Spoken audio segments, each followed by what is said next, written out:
And I tried hard to be proud of my service, but all I could feel was shame. And racism could no longer mask the reality of the occupation. These were people, these were human beings. I've since been plagued by guilt anytime I see an elderly man, like the one who couldn't walk, who we rolled onto a stretcher and told the Iraqi police to take him away. I feel guilt anytime I see a mother with her children, like the one who cried hysterically and screamed that we are worse than Saddam as we forced her from her home. I feel guilt anytime I see a young girl, like the one I grabbed by the arm and dragged into the street. We were told we were fighting terrorists. The real terrorist was me, and the real terrorism is this occupation. Racism within the military has long been an important tool to justify the destruction and occupation of another country. It has long been used to justify the killing, subjugation, and torture of another people. Racism is a vital weapon employed by this government. It is a more important weapon than a rifle, a tank, a bomber, or a battleship.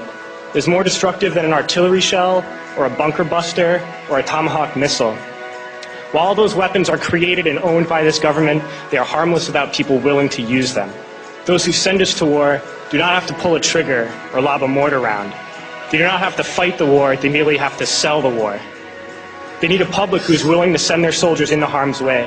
They need soldiers who are willing to kill and be killed without question. They can spend millions on a single bomb, but that bomb only becomes a weapon when the ranks of the military are willing to follow orders to use it.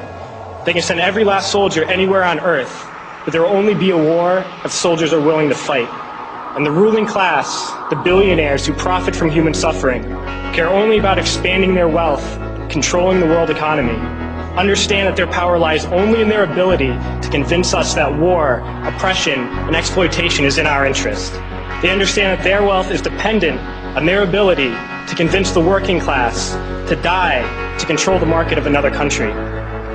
And convincing us to kill and die is based on their ability to make us think that we are somehow superior. Soldiers, sailors, Marines, airmen have nothing to gain from this occupation. The vast majority of people living in the U.S. have nothing to gain from this occupation. In fact, not only do we have nothing to gain, but we suffer more because of it. We lose limbs, endure trauma, and give our lives.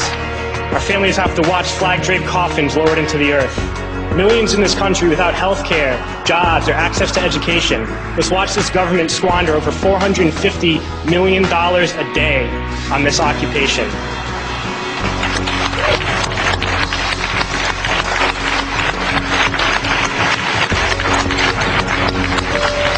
Poor and working people in this country are sent to kill poor and working people in another country to make the rich richer.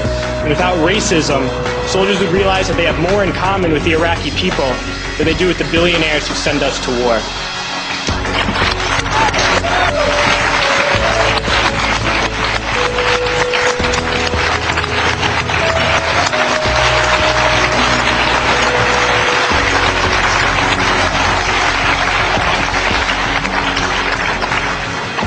I threw families onto the street in Iraq, only to come home and find families thrown onto the street in this country, in this tragic and unnecessary foreclosure crisis. We need to wake up and realize that our real enemies are not in some distant land. They're not people whose names we don't know and cultures we don't understand. The enemy is people we know very well and people we can identify. The enemy is a system that wages war when it's profitable. The enemy is the CEOs who lay us off from our jobs when it's profitable. It's the insurance companies who deny us health care when it's profitable. It's the banks who take away our homes when it's profitable. Our enemy is not 5,000 miles away. They are right here at home. If we organize and fight with our sisters and brothers, we can stop this war, we can stop this government, and we can create a better world.